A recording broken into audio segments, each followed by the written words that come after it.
Bom dia, pessoal. Bom dia para todo mundo. Que vocês tenham uma quinta-feira muito proveitosa e uma quinta-feira de paz e tranquilidade. Espero que você tenha dormido bem e que você se levante pronto para enfrentar um mundo que está em convulsão, né? Dos fenômenos naturais, por exemplo, cada vez mais severos, estão deixando assustada a população brasileira por causa do que está acontecendo lá em Juiz de Fora, né? Onde quase 50 pessoas já perderam a vida, um número que provavelmente vai ser amplificado ainda, porque tem muita gente desaparecida, e também porque a meteorologia, as previsões do comportamento do tempo para hoje, não são nada boas, né? Daqui até o fim de semana, ou seja, nos próximos 2 dias, pode chover mais de 300 milímetros naquela região, em Minas Gerais, onde houve tanta tristeza, né, com o acumulado de chuva dos últimos dias.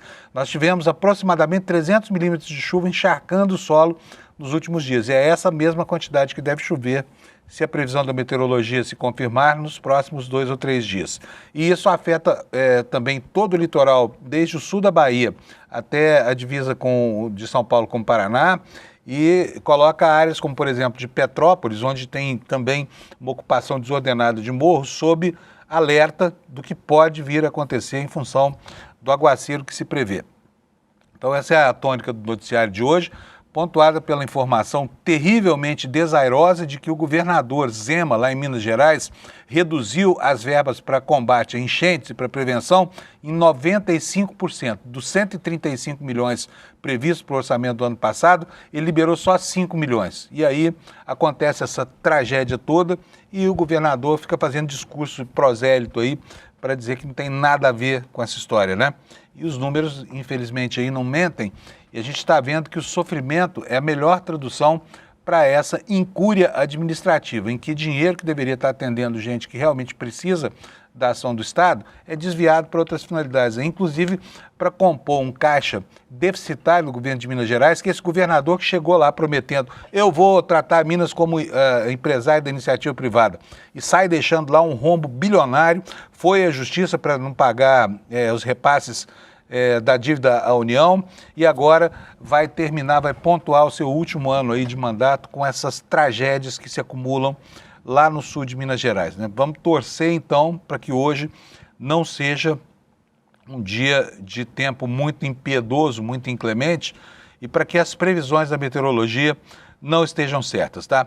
E por falar em Minas Gerais, outra tragédia que se abateu sobre Minas Gerais foi aquela decisão de um desembargador, aliás, 2 desembargadores, que tiraram da cadeia, reformaram a sentença que veio da primeira instância, condenando um homem por ter estabelecido uma relação de natureza sexual e afetiva com uma menina de 12 anos, um homem de 35 anos de idade. Diante da pressão da opinião pública, esse desembargador, denunciado também por assediar sexualmente, inclusive um sobrinho, que ontem falou publicamente no Jornal Nacional, mudasse de ideia, como se fosse possível alguém reconsiderar uma decisão tão grave quanto a que ele tomou e passar a enxergar a gravidade onde antes ele vinha uma situação de plena normalidade. Mas, enfim, é melhor isso do que deixar como estava, você não acha? É isso. E mais outro assunto em destaque no dia de hoje é que esquenta lá em Brasília a discussão em torno da emenda 6x1. Hoje no N1 vocês vão ver uma matéria com o Guga Noblar cobrando posição de deputados lá em relação a esse assunto e vai notar que eles têm dificuldade em assumir, né, os deputados da direita, especialmente os bolsonaristas, têm dificuldade em assumir que estão contra esse projeto que tem, né, uma alma assim tão popular, que de repente incendiou a opinião pública brasileira a seu favor, e agora o patronato, né, os maus patrões desse país, os exploradores dos trabalhadores querem vetar lá no Congresso Nacional. E aí a direita começa a se articular. Isso é o que a gente vai ver durante o dia de hoje. Antes de começar o noticiário, eu falo todo dia com meu amigo Alex Amorim, que hoje deve estar feliz da vida. Alex, bom dia, meu caro. Aliás, eu cruzei com o Alex aqui na redação mais cedo, até esqueci de dar os parabéns para ele, porque o Palmeiras voltou a ganhar, Alex. Fez as pazes com a vitória, é isso? Isso mesmo, bom dia nossa audiência, bom dia a todos, bom dia à comunidade do ICL. Isso mesmo, Panunzio, ontem o Palmeiras fez as pazes ali com a vitória, é o líder do campeonato com 10 pontos e eu não sou mais fora Abel, eu dei mais uns 2 meses ali pra ele verificar se o trabalho tá bom, pra ele permanecer ali no Palmeiras, ô Panunzio. Quer dizer que basta um jogo, basta um resultado bom para parar a campanha contra o Abel, é isso? Isso mesmo, lembrando que quando você tava de férias, ô Panunzio, o Calejão falou, quando o Palmeiras voltar a vencer, o Alex mudará de ideia e realmente aconteceu, Panunzio. Está aí o vaticínio do Calejão, né? Aqui desta cadeira, dizendo que aconteceu o que aconteceu de fato, né? Isso então tá tudo bem, pazes no Palmeiras agora. Isso. Sim, aí Panunzio, ontem teve essa rodada, né, que foi a quarta rodada, perdão, o Palmeiras ganhou de 2-1 ali do Fluminense, mas Panunzio, foi uma rodada que teve 3 empates, ali começou, eu não vou falar mais o nome daquela marca, o Bragantino ontem empatou. Isso, boa. Muito obrigado. Aqui não tem, nem pagando, não pode, aqui no ICL não pode, eu acho muito bom isso, porque a gente não tem mesmo que ficar fazendo merchandising de graça para ninguém, né? Isso mesmo, então, Panunzio. aqui tem nome, Bragantino é Bragantino só, não tem nada de red, não sei o que, de boi azul, nada de boi vermelho, nada disso. Vai. Voltando às origens ali do Bragantino, empatou 1-1 ali com o Atlético Paranaense, o Remo empatou 1-1 ali com o Internacional jogando em casa, e outro empate que teve na rodada foi entre Cruzeiro e Corinthians. O Corinthians estava com o time meio misto porque tá pensando ali na rodada, na semifinal ali do Paulista, e foi um ótimo resultado ali pro nosso Coringão. Um resultado positivo para nós é do São Paulo, que ganhou de fora de casa do Curitiba. Fazia algum tempo que o São Paulo não ganhava fora de casa ali contra o Coxa e conseguiu essa vitória por 1-0, o gol do Caule ali de pênalti. E para finalizar a rodada, tivemos o jogo entre Grêmio e Atlético Mineiro, 2-1 para a equipe do Rio Grande do Sul, e finalizar o Palmeiras ganhando de 2-1 contra o Fluminense. Lembrando que foi um jogo aberto, o Palmeiras jogou bem, o Fluminense jogou melhor que o Palmeiras, então placar um empate seria justo, mas pela minha felicidade e pela felicidade dos palmeirenses, o Palmeiras conseguiu essa vitória. E para não deixar passar, Panunzio, quem vai sofrer hoje é o futebol, porque teremos Santos e Vasco ali, os 2 últimos colocados do Campeonato Brasileiro, Panunzio. Disputando o quê? Quem perde mais? Isso, disputando o pior futebol do Brasil. Beleza, 2026. Maravilha.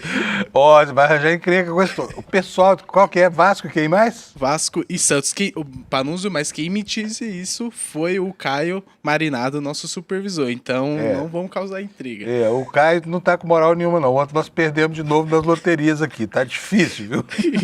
Vamos nessa, Panunzio. Vamos nessa. Um abração, Alex. Obrigado pela conversa aqui. O Alex volta à sua condição de diretor de TV. A qualquer momento, de palpiteiro, mora aqui do nosso programa, porque ele é quem manda em mim aqui. Ele fala a todo momento que eu posso e que eu não posso fazer.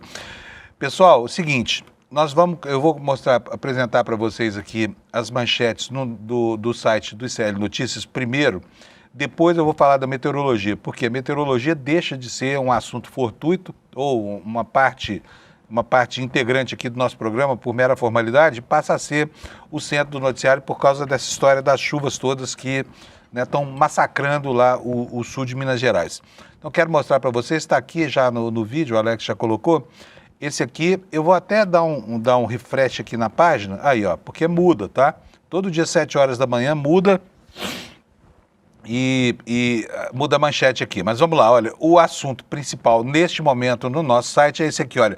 O Centrão quer o governo no debate antes de votar a regra sobre penduricalhos, essa doença que acomete o Brasil desde o seu descobrimento, quando o Pedro Vaz Caminha pediu ao rei de Portugal que tirasse um genro dele do degredo e ainda arranjasse uma boa colocação do serviço público lá em Portugal. Isso foi na primeira caravela, hein? E de lá para cá só fez piorar, a ponto de virar um descalabro completo, né?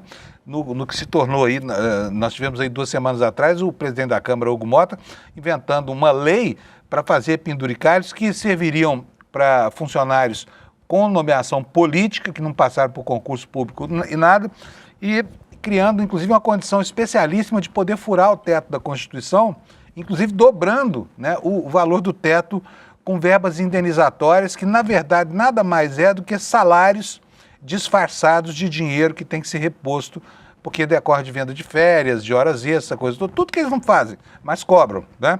Tudo que eles não fazem, mas cobram. Então vamos lá.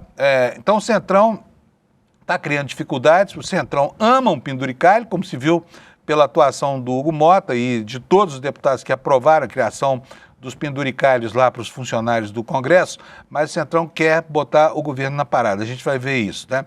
E o ministro Flávio Dino, nessa segunda manchete aqui, disse que o julgamento dos penduricalhos não ameaça nenhum direito do funcionalismo, até porque estourar o teto constitucional não é direito de ninguém, embora tenha se transformado numa tradição, numa cultura aqui no Brasil, né?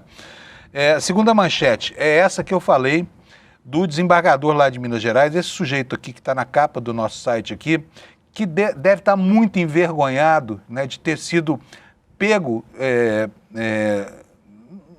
numa ação absurda, assim, de tirar da cadeia um sujeito que aos 35 anos de idade foi viver com uma menina de 12 anos de idade, uma criança, né? E agora, olha aqui, olha, tá aqui na nossa capa uma análise falando o seguinte, sobre a relativização do estupro. Na linguagem jurídica, isso tem um nome que é um estrangeirismo, é a palavra distinguish, né? Que é uma doutrina que os magistrados usam para tomar uma decisão diferente daqueles antecedentes que compõem a jurisprudência, tá? Em nome dessa excrescência foi que este sujeito aqui, agora acusado inclusive pelo sobrinho de ser um degenerado, né, voltou atrás na sua decisão e mandou para a cadeia não só o sujeito de 35 anos que abusava dessa menina, como a mãe dela também, que ela concordava com isso, ela permitia essa relação que hoje, claro, a sociedade reconhece como estupro de incapaz, tá bom? E aqui nas manchetes subsequentes, olha, o desembargador responde a 5 denúncias da mesma natureza após a polêmica sobre o estupro de vulnerável, né, que foi o que aconteceu. Vamos agora para os destaques secundários aqui no cantinho direito da nossa página. Olha, infelizmente esse aí é o placar, são 47 pessoas mortas até agora, 20 pessoas ainda desaparecidas e contando, né? Uma tristeza isso que está acontecendo em Minas Gerais.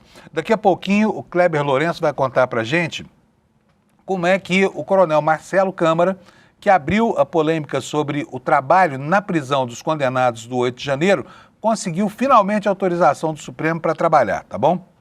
E vocês vão conhecer com a Amanda Miranda aqui o tal ICE de Floripa. É uma Gestapo inventada pelo prefeito da cidade para constranger moradores de rua. Já foi flagrada nisso aí, né? Nisso, quer dizer, é o ressurgimento das milícias fascistas do Brasil. Florianópolis está na ponta desse processo, né, fazendo jus ao título de capital mais reacionária do país. Temos também no nosso site aqui uma análise sobre uma decisão do ministro Flávio Dino de ontem, desmascarando, desmontando o esquema oligárquico que vigora ainda lá no interior de Pernambuco e que ontem colocou abaixo, pulou o muro das proteções institucionais e foi atrás dos negócios do senador Fernando Bezerra e família, tá? São várias famílias célebres lá do interior do Nordeste, especialmente do estado de Pernambuco. São os Bezerra, são os Coelho, são os Cordeiro, gente que manda desde o descobrimento do Brasil no estado e que continua em qualquer governo, inclusive no presente, tendo a varinha de condão nas mãos para fazer a mágica da transposição dos recursos públicos para o bolso deles mesmos, tá? Então você não deve deixar de ler isso. E como último destaque aqui, a reforma trabalhista do Milei, que se inspira num congênere brasileiro inventado pelo então presidente tampão Michel Temer. Tudo isso está aqui no nosso site, mas nós vamos começar mesmo falando sobre a questão da meteorologia, porque hoje o dia promete, tá? Por causa das previsões. A primeira coisa, olha, o CEMADEM, aqui na matéria, na capa do UOL, o CEMADEM é o Centro de Monitoramento de Desastres Naturais, né? É um grupo público, está alertando para o risco de deslizamentos de novas grandes enxurradas lá em Juiz de Fora. Diz a matéria, o CEMADEM reclassificou como muito alto, em um boletim divulgado na madrugada de hoje, o risco de ocorrências hidrológicas e geológicas devido às fortes chuvas que atingem Juiz de Fora. Aqui, ainda quando a matéria foi redigida, o placar funesto estava em 42. Agora, eu vou mostrar para vocês aqui o próprio boletim do CEMADEM, para que a gente possa ter uma noção da gravidade da situação que os mineiros, especialmente os do Sul, de Minas Gerais vão enfrentar com a chuvarada hoje, tá bom? Bota para mim na tela. Tá aí, olha, esse aqui é o boletim do CEMADEM. São duas anotações aqui, ó, região sudeste, Minas Gerais, isso aqui é para risco hidrológico, tá? Inundação de rios, né? Rios saindo da calha.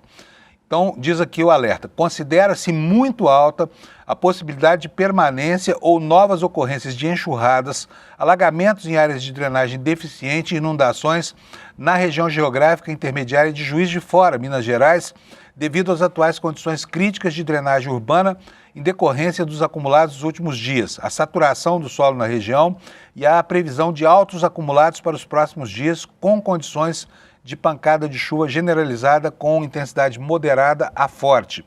Considera-se alta a possibilidade de enxurradas, de extravasamento de canais urbanos, alagamentos em áreas de drenagem deficientes nas regiões geográficas intermediárias de Belo Horizonte, Barbacena, Petrópolis, Volta Redonda, Barra Mansa, São José dos Campos, São Paulo, devido à previsão de pancadas de chuva com intensidade moderada a forte e acumulados significativos, né? Como aparece aqui nessa figura, essas são as áreas de maior risco, né? Litoral da Bahia, a metade sul do Espírito Santo, todo o estado do Rio de Janeiro, mas com maior risco para as regiões a partir da região dos lagos, da capital, e aí isso vem pelo litoral norte de São Paulo até a capital, quase na divisa com o estado do Paraná. E a região de maior risco é essa aqui, olha, é justamente a região de Juiz de Fora, no sul de Minas Gerais, tá? Onde tá, o mapa está vermelho aí. É onde a previsão é de chover mais de 300 milímetros daqui até o final de semana, tá bom? E ainda o alerta traz mais uma observação. É muito alta a probabilidade de ocorrência de movimentos de massa nas regiões geográficas intermediárias de Juiz de Fora e Petrópolis, no Rio, devido à previsão de continuidade da chuva com intensidade moderada a forte ao longo do dia, incrementando os elevados acumulados registrados nos últimos dias, superiores a 300 milímetros em 72 horas em algumas localidades, caso de Ubá e de Juiz de Fora, que contribuíram para a saturação dos solos. Nesse cenário, há a possibilidade de ocorrer novos deslizamentos esparsos e generalizados em encostas com suscetibilidade a esse processo, além de queda de barreira à margem de estradas e rodovias, tá? Então, enfim, vai ser mais um dia duro lá em Minas Gerais.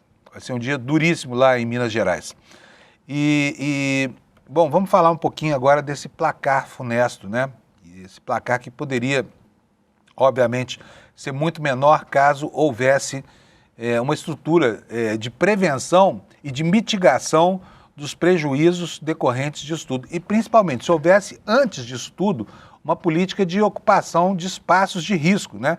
Porque o poder público vê isso acontecer, vê as casas sendo construídas em costas de morro, que são praticamente na vertical, e não faz nada, e permite que isso aconteça, e aí, quando chega a hora do tempo inclemente, isso acaba sendo uma consequência natural e fácil, especialmente porque governadores da qualidade desse Zema lá de Minas Gerais tiram o dinheiro do combate ou da mitigação e passam isso para o caixa do Estado, que eles administram como o nariz deles, né?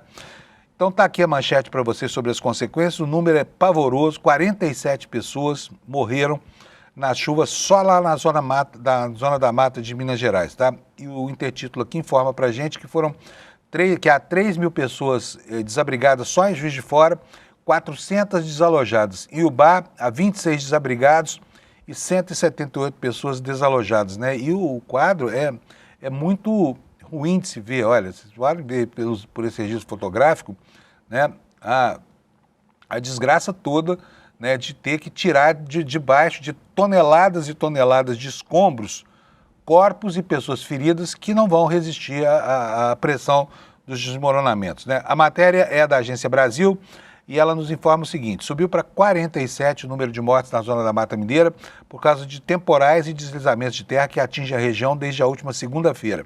Balanço mais recente do Corpo de Bombeiros Militar de Minas Gerais indica 40 vítimas fatais em Juiz de Fora e mais 6 em Ubá, número que já cresceu porque há mais um desabrigado, tá bom? Bom, nós vamos falar bastante sobre as chuvas. Eu só, antes de chamar o Kleber, porque eu já estou atrasado com ele, eu quero mostrar para vocês o mapa do Brasil hoje, como ficam os alertas, né, para a gente ter, porque não vai chover só lá em Minas Gerais, vai chover em toda essa região aí amarela e alaranjada, com grandes riscos aqui, olha, especialmente para essa região que nós já mostramos, região de Juiz de Fora. E agora vamos ver como é que estão as temperaturas nas capitais e a condição meteorológica para que você possa lidar com esse elemento tão importante hoje, cada dia que passa, mais importante nas nossas vidas. Em Porto Alegre deve chover pouco, temperatura máxima de 28 graus, calor dando um refrigério lá para os gaúchos. Em Florianópolis também a mesma previsão, pancadas de chuva isoladas com 28 graus. Em Curitiba a temperatura máxima vai a 23, em São Paulo nuvens, pancadas de chuva, trovoadas isoladas no horizonte, né, com alerta aí para o dia inteiro para ocorrência de chuvas torrenciais. E aqui nós tivemos, gente, veja se pode isso, o sujeito é da Enel, a pior distribuidora do Brasil, disparado, né? A distribuidora que deixa a cidade sem luz a cada pé d'água que cai por aqui. E ele disse que só Jesus, um diretor lá dessa Enel, dessa porcaria dessa empresa, diz que só Jesus é capaz de impedir novos apagões em São Paulo. Quer dizer, a empresa dele está apelando a um milagre que ela deveria provocar com a manutenção adequada da rede, com a poda das árvores, mas não, só Jesus que pode impedir aqui, ou seja, teremos problemas aqui, problemas que nos afligem sempre, né? Então vamos lá, São Paulo vai ter 26 graus de máxima, temperatura começa a diminuir, muitas nuvens, pancadas de chuva e trovoadas isoladas. No Rio de Janeiro é a mesma previsão, com temperatura máxima de 30, em Vitória 31 graus, em Belo Horizonte 26 graus. Agora vamos aqui para o centro-oeste. Brasília terá também chuva, bastante, temperatura máxima a 27. Goiânia hoje, curiosamente, vai estar 1 grau mais frio do que Brasília nas suas horas mais quentes. A temperatura lá vai chegar a 26 graus, um alívio aí para o pessoal de Goiás, né? Em Campo Grande, Mato Grosso do Sul, 30 graus de máxima, muitas nuvens, mas não chove. Em Cuiabá chove pouco e temperatura vai a 30 graus. Em Porto Velho também chove, 31 graus, a mesma coisa em Rio Branco, a temperatura vai a 32. Em Manaus chove menos um pouco, né? Chuvas isoladas, 31 graus de máxima. Em Boa Vista, Roraima, a temperatura vai a 36, Boa Vista que está se consagrando esse ano como a capital mais quente do país, hein? E com menor pluviosidade, né? 36 graus de máxima lá hoje. Em Macapá, nuvens, pancadas de chuva isoladas, 29 graus Celsius de temperatura máxima. E em Belém, a mesma previsão com 32. E Palmas do Tocantins terá 31 graus, lá também chove. Agora vamos para o nordeste do Brasil. São Luís do Maranhão, 30 graus Celsius de temperatura, chove em todo lugar, tá, gente? Então não vou ficar repetindo aqui. As capitais que mais terão chuva no Nordeste serão justamente São Luís, que a gente acabou de ver, e Teresina, no Piauí, onde a temperatura máxima chega a 30 graus. Em Fortaleza, nuvens, pancadas de chuva, temperatura máxima de 31. Em Natal, 32 graus de temperatura máxima. Em João Pessoa, 32. Chove em todas as capitais do Nordeste, tá? Muitas nuvens e pancadas de chuvas isoladas lá em Recife também. Em Maceió, a máxima vai a 32, com a mesma previsão. Em Aracaju vai a 33. Em Salvador, 34 graus. Essa é a previsão dessa meteorologia que nos assusta durante o dia de hoje. Deixa eu chamar o Kleber Lourenço agora, porque o Kleber tem várias e várias informações para a gente nesse comecinho de manhã. Bom dia, Kleber. Bom dia, Panunzio. Bom dia, comunidade do ICL. Tudo bem? Tudo jóia, tudo jóia. Kleber, às vezes, quando a gente abre, quando eu acordo 4 da manhã para fazer esse programa aqui, abro o noticiário, fico pasmo com algumas coisas. Por exemplo, com a cara de pau desse desembargador de nome árabe lá de Minas Gerais, que tirou da cadeia um pedófilo, né, que molestava sexualmente uma menina de 12 anos e agora devolveu, mudou de ideia. Como é que pode? Um sujeito que alegou que estava dentro da doutrina do distinguish, uma palavra afrescalhada, americanizada, para dizer que os tribunais não precisam respeitar a doutrina nem a jurisprudência. Como é que esse cara mudou de ideia? Como é que aconteceu esse milagre? Me conta, Kleber. Olha, Panunzio, esse caso, acho que é o melhor ditado para ele, nada é tão ruim que não possa piorar. Sempre piora. Desde o início da decisão que basicamente autorizou que adultos tivessem relações com crianças, que foi basicamente isso que aconteceu, a gente só tem uma escalada de coisas ruins e pioras desse caso. Nessa última, agora, depois de toda a repercussão do caso, o desembargador ele voltou atrás na sua decisão e ele ainda afirma que a decisão dele, aqui, ó, ele diz desse jeito: infelizmente foi necessário um caso de minha relatoria para expor um recorrente entendimento adotado pelo Poder Judiciário, desconsiderar a realidade social e os avanços teóricos sobre a perspectiva de gênero.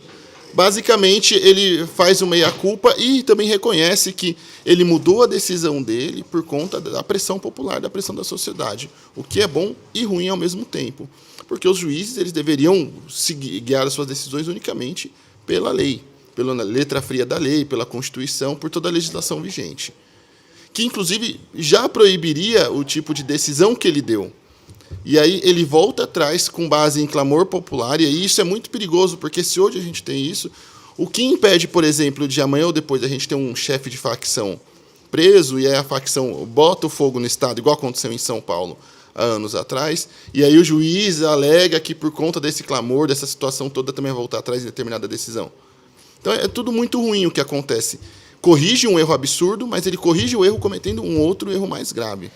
E é isso que ele justifica na decisão dele, de que houve uma pressão, de que ele não tinha percebido a questão social, os contextos sociais que será estão que ele inseridos. Será que ele tem alguma deficiência grave, sei lá, uma dissonância cognitiva? Porque é óbvio que todo mundo percebeu que havia um erro. Será que o autor da decisão não teve a sensibilidade de entender, a merda que estava fazendo?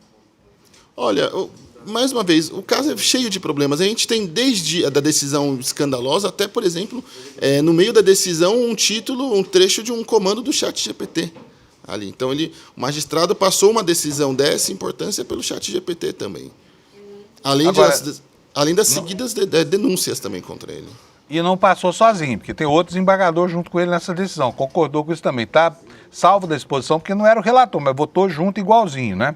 Exatamente. Bom, menos mal é que o problema formal foi corrigido, a despeito desse triplo carpado aí que ele usou para justificar, né? Mas talvez, Kleber, a verdadeira motivação não seja exatamente essa que parece, seja essa aqui que o Alex vai mostrar para a gente agora. Olha aí, ó.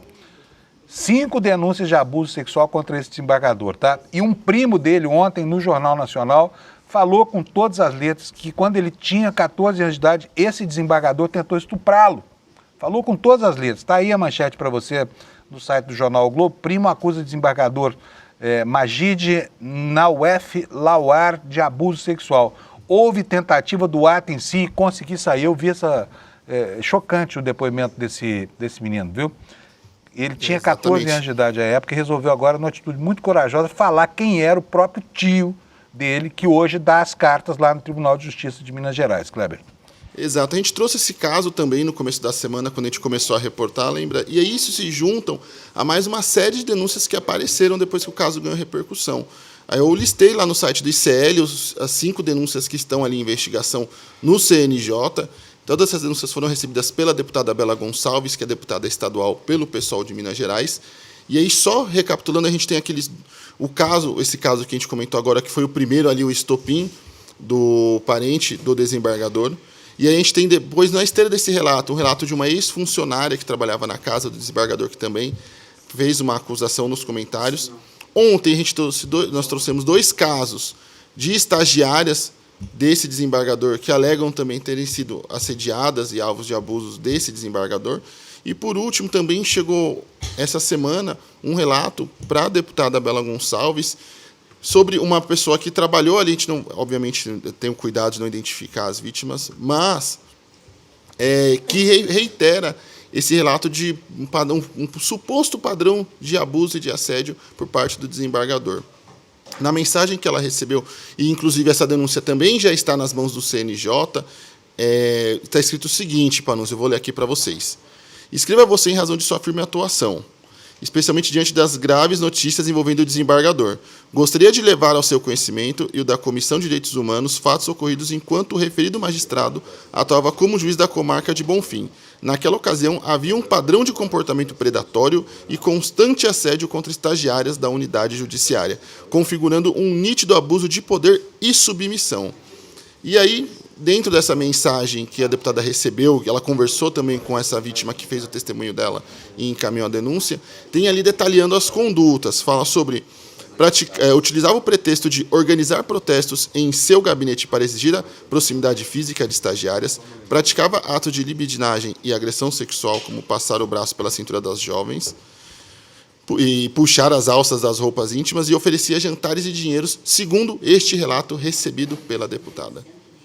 Então, é mais um relato da escalada e, bem, ele tem o desembargador tem esse retorno ali, ele volta atrás da decisão, também na esteira desse monte de denúncias, além das críticas pela própria decisão.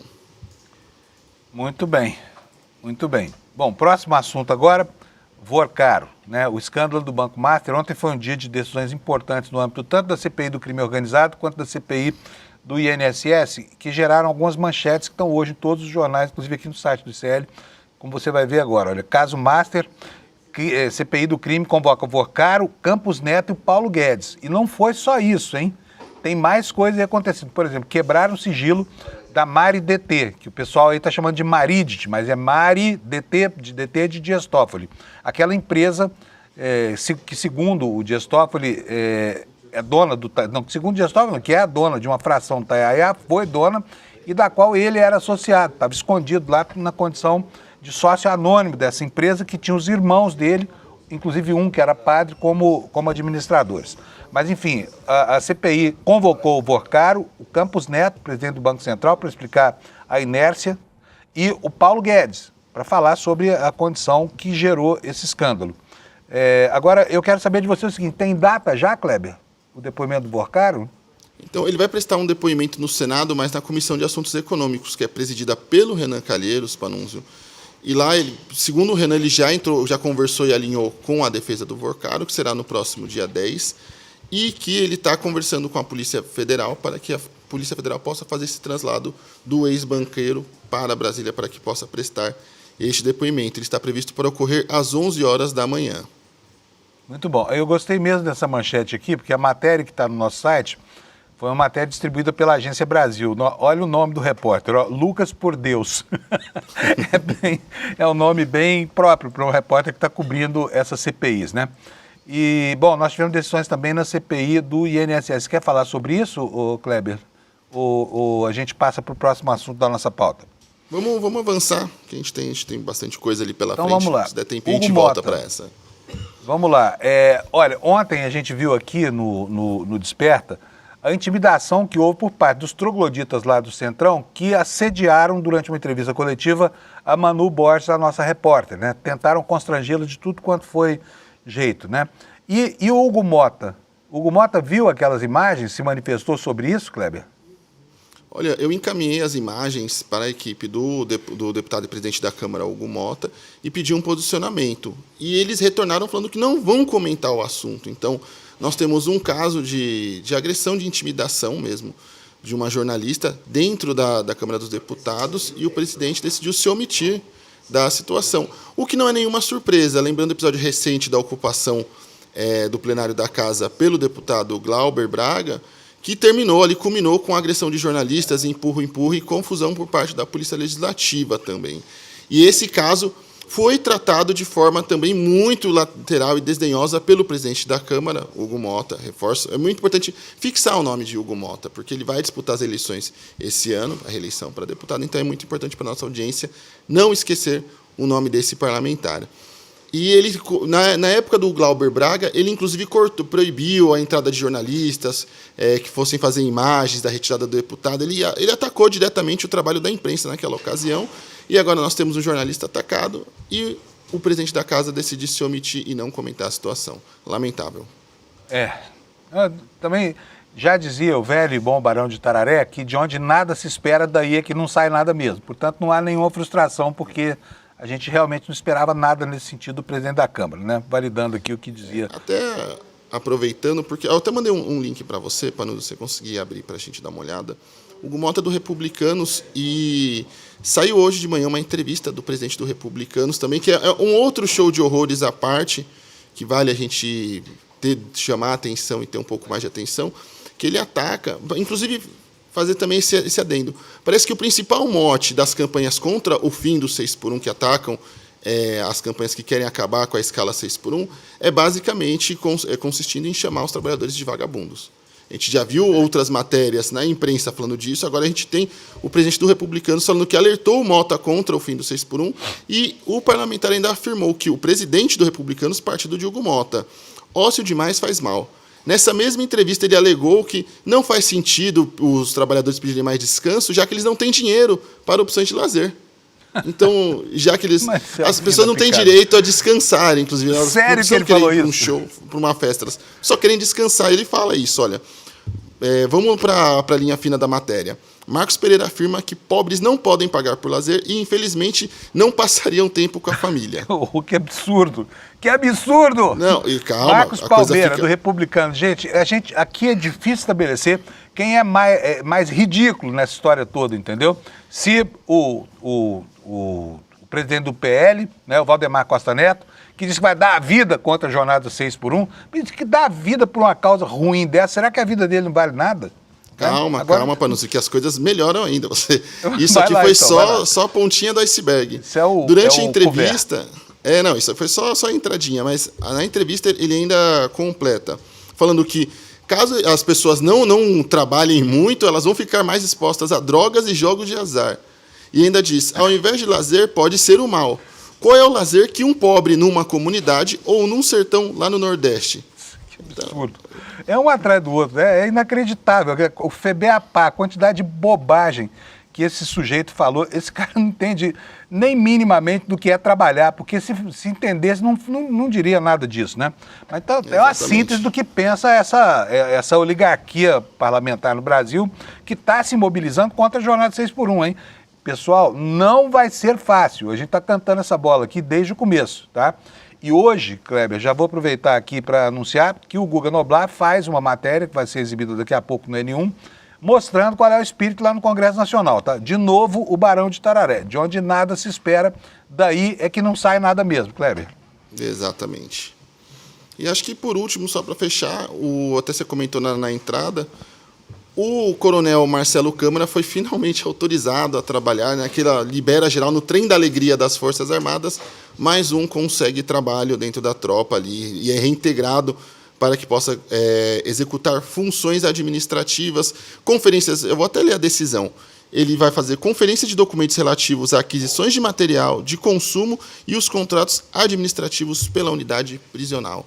Então, temos mais uma vez o Exército ali no seu esforço de acolher todo tipo de golpista possível para dentro de suas fileiras, mais uma vez. Lamentável. Pois é, vai ficar bom quando o STM caçar as patentes dessa galera, né? Aí eu quero ver também como é que vai ficar esses militares com as patentes caçadas trabalhando dentro das forças, que isso vai ser outro precedente histórico inédito que vai ter que ser discutido. Muito bom. Ótimo, Kleber. Muito obrigado pelas informações de hoje. Amanhã, sexta-feira, Kleber volta aqui para a gente encerrar essa semana de doido no Brasil. Esperamos notícias melhores que as de hoje, porque hoje a pauta está simplesmente assim, se a gente botar uma lona em cima vira circo, se botar uma grade em volta vira hospício, né? O Hospício Brasil. Obrigadão, viu, Kleber? Imagina, um bom dia para nós, até mais. Tchau, tchau. Bom dia, tchau, tchau. Então é isso, gente. Olha, direitaça aí se mobilizando contra a escala 6x1. Quero saber do Alex se a Amanda já está ok, se eu posso chamá-la. O Alex está fazendo caprichando ali, porque o Alex trata muito bem aqui. Não sei por quê, viu, Alex? Vou chamar. Amanda, bom dia, tudo bem? Amanda, o pessoal estava com saudade de você, reclamando que você abandonou o Desperta, não fala mais com os pobres, não sei o que mais, é verdade isso? Bom dia, claro que não dia. É verdade, estarei sempre aqui quando convocada por essa equipe maravilhosa e estava com saudade de ti também, amigo, tamo junto. Muito bom. Amanda, deixa eu te perguntar uma coisa, que história é essa de que tem uma Gestapo ou uma SS inventada pelo prefeito midiático de Florianópolis? Que diabo de coisa é isso? Me conta. Então, Fábio, a gente tem acompanhado desde o ano passado aqui em Floripa, quando foi anunciada a criação de uma espécie de guarda municipal paralela. E eu já quero aproveitar para convidar a audiência aqui do Desperta para ir lá no portal do ICL Notícias, que tem uma reportagem muito legal, em parceria com a Ponte Jornalismo, que cobre assuntos da segurança pública, mostrando que essa guarda paralela, na verdade, ela foi criada com um intuito muito específico, né? Quando ela foi anunciada e foi aprovada pela Câmara dos Vereadores sem muito debate aqui em Florianópolis, se vendeu a ideia de que era uma espécie de agente de segurança comunitária, como se fosse um agente de saúde, que a gente conhece, o trabalho dos agentes comunitários de saúde, mas na área de segurança. Uma equipe desarmada, mas que faria um trabalho de apoio, principalmente por conta do aumento do volume de turistas na capital nessa época do ano, né? Na temporada, Florianópolis tem um acúmulo muito grande de habitantes por conta do fluxo de turismo. E venderam essa ideia de que esses agentes comunitários, que são voluntários, viriam para trabalhar nessa frente. Acontece que a ideia foi importada de um país que também não é muito afeito a trabalhar a segurança pública sob uma ótica humanista, que é Israel. A vice-prefeita da cidade, que é uma guarda municipal de carreira, a Mariane Matos, ela esteve em Israel, inclusive ela teve que ficar presa num bunker, porque foi bem no momento em que Israel sofreu com alguns bombardeios também no ano passado, e de lá ela trouxe essa proposta, e agora esses agentes de segurança comunitários, que são de fato uma guarda paralela, ou ICE, como a gente está chamando, né, de forma quase que metafórica, mas que simboliza muito o que eles vêm fazendo, eles têm atentado contra as populações minoritárias, que era justamente o que quem está atento a como as coisas funcionam aqui em Florianópolis sempre previu. Então, a gente tem essa guarda municipal paralela atuando muito em cima da população de rua, que já é um caso que vem sendo acompanhado nacionalmente também por conta das determinações e dos decretos do prefeito Topázio Neto para tentar tirar essa população das ruas e enviar para clínicas de internação compulsória. Então, esses agentes de segurança, eles também atuam nessa frente, constrangendo a população de rua, e eles têm feito um trabalho também muito associado à intimidação de vendedores ambulantes.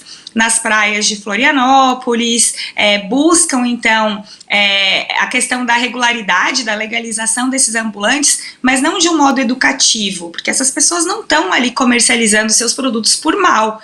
Para muitas delas é a única fonte de renda.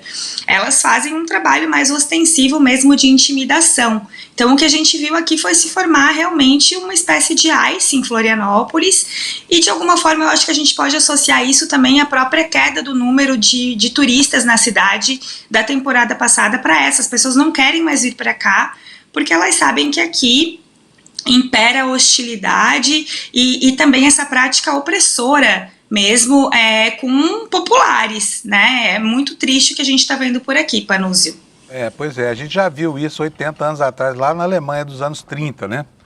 É lamentável mesmo, porque é a repetição da mesma história, sabe? Depois você fala assim, não, você fica banalizando o nazismo. Não banalizando nada. O nazismo foi só uma forma de fascismo. O que a gente vê no mundo é uma empreitada massiva dessa nova forma de fascismo, tá? Pode chamar do nome que quiser, mas que é parecido com o nazismo, tá? Por isso a gente fala de Gestapo, de SS, essa coisa toda. Amanda, deixa eu te perguntar uma coisa. E o Carluxo?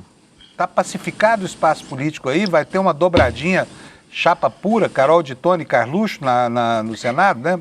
Você falou em vendedor ambulante, falando de senador ambulante, porque esses bolsonaros, né, saem por aí deambulando pelo país, interferindo em processos locais. Mas parece que está dando certo para ele aí, finalmente, fechar na chapa, é isso? Isso mesmo, a gente viu ontem a primeira foto oficial, a imagem oficial dessa chapa pura, e eu quero aqui trazer já também uma relação com o cenário nacional. Desde que o Flávio Bolsonaro anunciou a sua pré-candidatura e tem aí aumentado também o seu percentual de intenção de votos nas pesquisas que a gente tem visto circular recentemente, parece que o PL está se empoderando e está desprezando alianças, né? A gente viu também ontem, fez grande sucesso nas redes sociais, aquelas anotações do Flávio Bolsonaro que foram flagradas num papel ali de uma reunião que ele estava participando, e ali também já está explícito que eles estão desprezando algumas alianças e estão tentando fortalecer o núcleo forte, duro do partido. E isso se refletiu aqui em Santa Catarina também, contra todas as expectativas que a gente vem relatando desde o ano passado, uma série de imbrólios, de tretas, de polêmicas envolvendo a formação dessa chapa, que primeiro escanteou a Caroline Detoni, que fez a Caroline Detoni quase sair do PL, ela chegou a anunciar sua saída do PL para concorrer ao Senado, mas que agora ela foi referendada pelo Valdemar da Costa Neto, que recentemente tinha dito novamente que não havia espaço para ela ser candidata ao Senado pelo PL. Então, as movimentações do PL a partir desse novo desempenho aí do Flávio Bolsonaro nas pesquisas, inclusive no Distrito Federal, com Michele Bolsonaro e Bia Kicis, e agora aqui em Santa Catarina, com essa chapa pura, né, são 2 representantes do PL, indicam que este partido está entrando de salto alto na campanha pré-eleitoral. A gente ainda não está com um período de campanha aberto, mas essas movimentações aqui, casadas com o desempenho do Flávio na pesquisa, elas indicam que o partido quer sim afastar cada vez mais algumas siglas ali das suas alianças e fortalecer o seu projeto, que na verdade não é um projeto para o interesse público, não é um projeto com pautas e com programas sociais que importem a população, é um projeto de poder para continuar fortalecendo e alimentando e gerando dividendos para a família Bolsonaro. Não é à toa que foi o Jair Bolsonaro quem plantou o filho, esse candidato a senador ambulante, como você bem lembrou, aqui no nosso estado. Ele não tem identificação nenhuma com Santa Catarina e vai concorrer à vaga, então, que estava sendo disputada pelo Espiridião Amin, que é um bolsonarista também, mas é do Partido Progressistas. Então, Amanda, deixa eu te perguntar, como é que fica a articulação do governador Jorginho Melo com o senador Espiridião Amin? Olha, o Espiridião Amin, ontem ele deu uma declaração maravilhosa, que foi uma indireta para o Carlos Bolsonaro, dizendo que ele é um candidato de Santa Catarina, por Santa Catarina, coisa que o Carlos Bolsonaro não é, e ele e o Jorginho Melo, obviamente, não podem se encontrar em público nos próximos dias, porque vai soltar faísca de todos os lados, né? O Jorginho Melo, ele estava tentando há muito tempo já seduzir, trazer a Federação União Progressistas, que daí ele não traz só o partido do Amin, mas também o partido União, que é uma sigla forte aqui no estado, e com esse palanque aí, com a chapa pura do PL, ele simplesmente chutou o Amin, e o Amin é um político que tem uma penetração no poder instituído aqui de Santa Catarina, que é um estado também muito elitizado, que não pode ser desprezada. E eu tenho certeza, Panúzio, que o Jorginho Melo também está contrariado com essa decisão, porque apesar de ser também bolsonarista e de se apresentar nessas pautas ideológicas, ele sempre foi um político de articulação. Então ele sabe o quanto a aliança seria importante. Só que agora ele perdeu a chance, pelo menos temporariamente, porque a gente também pode ter outros capítulos, né, pela frente. Essa eleição vai ser curiosa aí em Santa Catarina, viu? Quero ver o que vai acontecer, porque me parece que o cenário está apontado. Ou o Carluxo dança, né? No movimento alimentado pela indignação do eleitor de Santa Catarina, que tem orgulho local, orgulho patriótico, vamos dizer assim, de ser catarinense, e o senador Espiridião Amin, que é uma máquina de votos, né? Um político extremamente tradicional, está na política, sei lá, há um século. Acho que nunca perdeu eleição na vida, foi governador, foi senador, foi constituinte, enfim, é um quadro importante. Vai ser interessante ver essa disputa, viu, Amanda? Vai, e só para complementar, Panúzio, a gente também pode ter um fenômeno aí a partir dos eleitores de esquerda, né? A gente tem já um pré-candidato que ainda não foi formalizado, mas que a gente tem acompanhado por aqui, deve ser o presidente do Sebrae, Décio Lima, que é uma pessoa muito próxima ao presidente Lula e que foi candidato ao governo, inclusive foi para o segundo turno em 2022, mas a gente sabe que os eleitores de esquerda, eles vão tentar, talvez até fazer um voto útil, eventualmente, além de votarem no candidato de esquerda, mas também podem fazer um voto útil para tentar limar o Carlos Bolsonaro do Senado.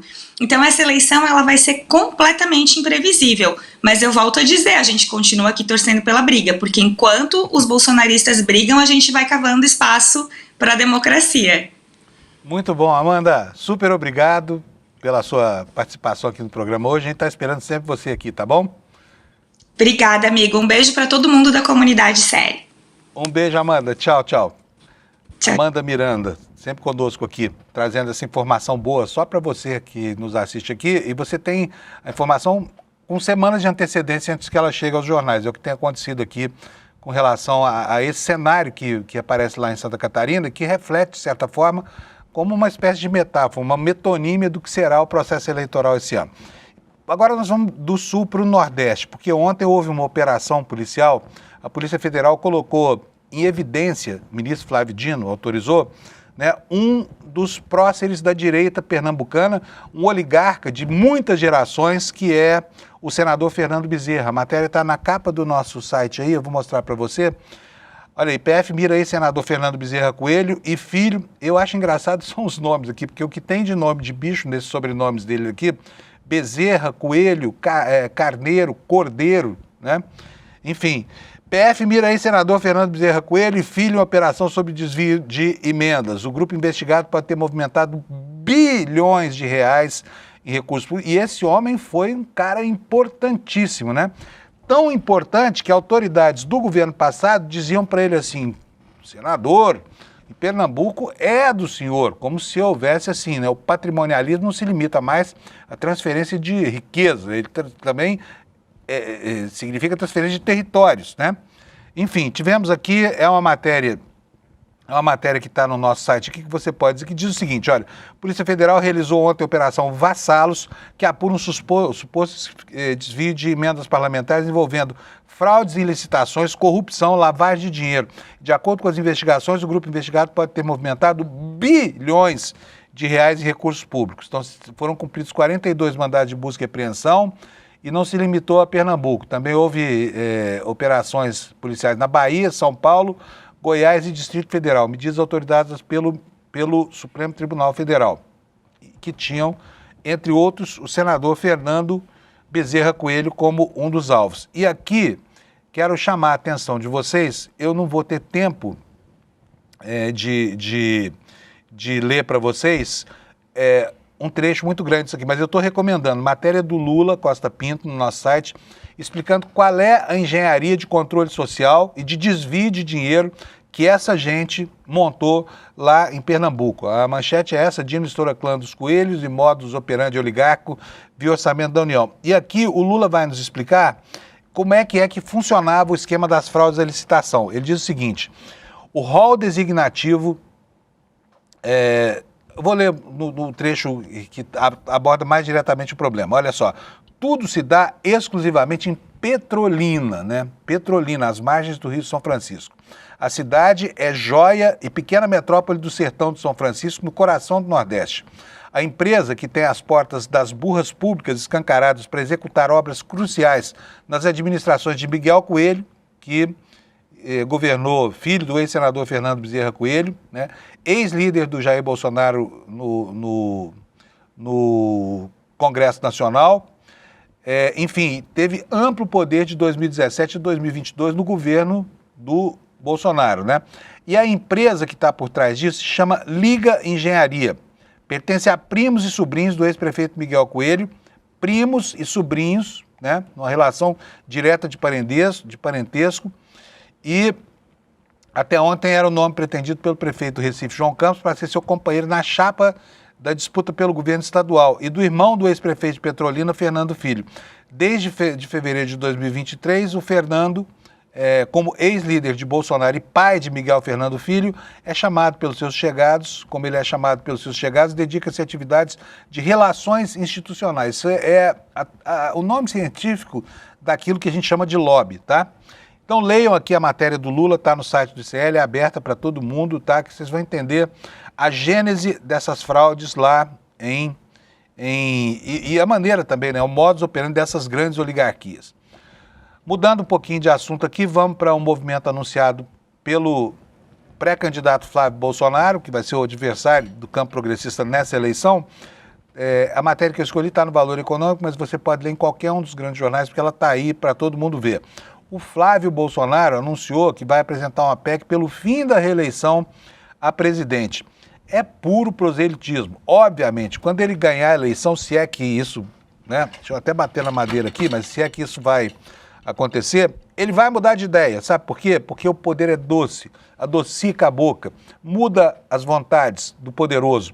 E obviamente que falta, a julgar pela maneira como se dedicou à reeleição do próprio pai, falta uma motivação sincera que justifique uma proposta como essa. Então é puro proselitismo, mas vai fazer algum barulho limitado ao que se viu ontem no noticiário. A matéria diz o seguinte, aqui no Valor Econômico. Em uma agenda intensa, na quarta-feira, o senador Flávio Bolsonaro, pré-candidato do PL à presidência, anunciou uma proposta de emenda constitucional para extinguir a possibilidade de reeleição do presidente da República a partir do pleito deste ano. Depois de visitar o pai, o ex-presidente Jair Bolsonaro, que está na prisão, ele também tornou pública a pacificação do partido em Santa Catarina, que a gente abordou agora com a Amanda, e a pré-candidatura ao Senado do deputado Guilherme Derrite, em São Paulo. Na PEC do fim da reeleição, que foi antecipada pelo jornal Valor Econômico, Flávio preserva a possibilidade de reeleição para os outros cargos do Poder Executivo, ou seja, prefeitos e governadores. Desculpa. Então, é um projeto que é projeto meia boca, porque ou acaba com a reeleição para todo mundo ou não acaba para ninguém. Mas como é que explica para o prefeito e para o governador, na bica de serem reeleitos, que vai acabar no ano que vem, né, essa chance de ouro de ter a seu lado a máquina administrativa para enfrentar o processo eleitoral? Puro proselitismo, veja com desconfiança e saiba que vai mudar, tá? Porque não tem jeito de mudar. A genética dessa proposta é uma genética deficiente, tá bom?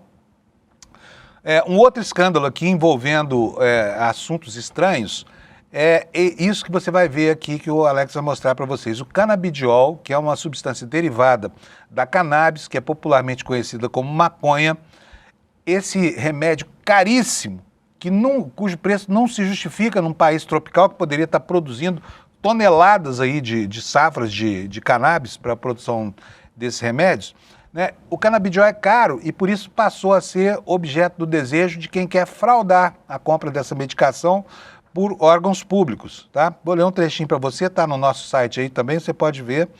A Controladoria Geral do município de São Paulo começou a investigar um suposto direcionamento no edital de compra de canabidiol pela prefeitura. A denúncia foi aprovada por maioria em reunião do Conselho Municipal de Saúde, que é um órgão composto por membros da administração e de usuários da rede pública, no dia 12 de fevereiro. De acordo com a denúncia, o direcionamento teria como objetivo, presta atenção, favorecer a empresa vencedora e Milena Fonseca. Quem é Milena Fonseca? Filha da secretária executiva de Atenção Básica, Especialidades e Vigilância em Saúde da Secretaria de Saúde, que se chama Sandra Sabino Fonseca. Milena Fonseca ministrou os cursos de capacitação para médicos do município sobre como prescrever o CBD, o famoso canabidiol, tá bom? Então, mais um escândalozinho aí pra gente. E com esta notícia eu vou encerrar o noticiário de hoje, pedindo para você ficar quietinho aí, não saia da cadeira, porque daqui a pouquinho vem o N1, que vai aprofundar a discussão dos temas aqui e ainda vai apresentar para vocês a reportagem do Guga lá no Congresso, que está sensacional, cobrando os deputados a posição deles em relação ao fim da jornada 6x1. E, gente, olha, é hoje que vai acontecer uma coisa super importante para nós aqui no ICL, provavelmente para você também, que gosta de estudar, que não gosta de ser enganado por fake news, que quer facilidade, né, no acesso ao conhecimento, e disso o ICL entende bastante bem. Vai ser hoje o lançamento do Oráculo do ICL, que é uma, como diz ali naquela peça ali, é uma forma nova e 100% personalidade de aprender e colocar em prática todo o conhecimento dos grandes pensadores do ICL, tá? Então não perca hoje, vai ser às 8 horas da noite, é super interessante essa inteligência artificial, e você pode ganhar um convite aqui, olha, Desperta ICL. Eu faço esse gesto todo dia, né? Você deve estar sempre pensando assim, lá o Fábio vai apontar agora o despertaicl.com.br. Então aproveita e vai lá, porque eu falo todo dia e você não foi até hoje. Tá? Despertaicl.com.br. Pega lá o seu convite para você assistir a esse lançamento hoje.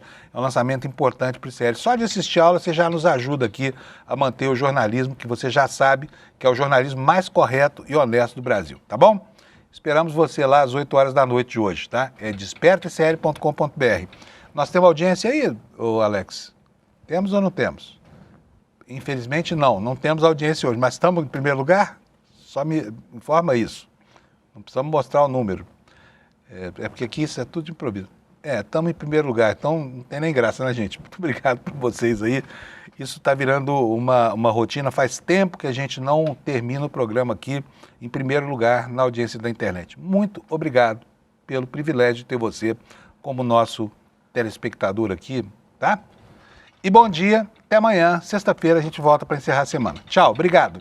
Visualiza aqui a situação. Você está no encontro da família, você está na mesa do bar com os amigos da escola ou da faculdade e de repente surge um daqueles temas polêmicos. E aí você está lá do outro lado, a tia do Zap, o cara da extrema direita, não sei o quê, e começa a argumentar do lado dele, você puxa os seus argumentos, a discussão começa a elevar ali o tom, a temperatura, e você precisa de uma grande cartada para inquestionavelmente ganhar aquela discussão. Pois é, o ICL criou uma ferramenta que vai te dar esse superpoder. É como se no meio da discussão você pudesse trazer para o seu lado o João César Castro Rocha, o Gessé Souza, a Marilena Chauí, o Michael Sandel, o Domênico de Masi, os maiores professores e professoras do mundo, mas de uma maneira rápida, prática e detalhe, pessoal. É uma ferramenta que não existe no mundo e é fruto de mais de um ano de trabalho de uma equipe enorme do ICL. Ela muda o jogo completamente. Ela se chama Oráculo ICL e vai ser revelada no dia 26 de fevereiro às 8 horas da noite.